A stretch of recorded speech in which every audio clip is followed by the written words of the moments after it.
Uy, mga tol!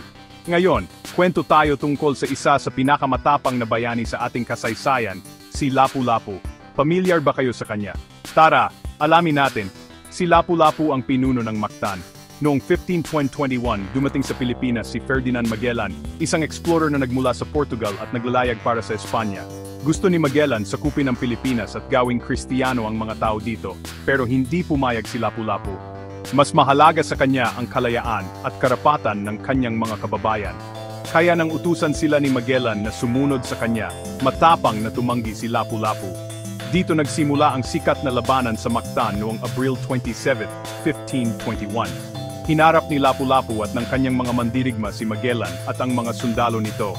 Kahit na mas kaunti at mas mahina ang kanilang armas, matalino si Lapu-Lapu at nagwagi sila sa labanan.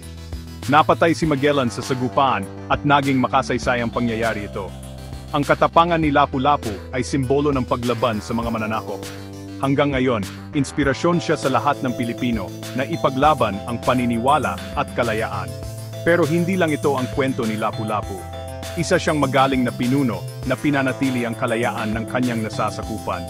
Ang kanyang kwento ay patunay ng katatagan ng mga Pilipino.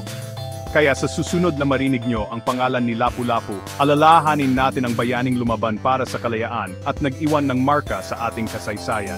Salamat sa panonood, at huwag kalimutang mag-like, share at subscribe para sa mas maraming kwento.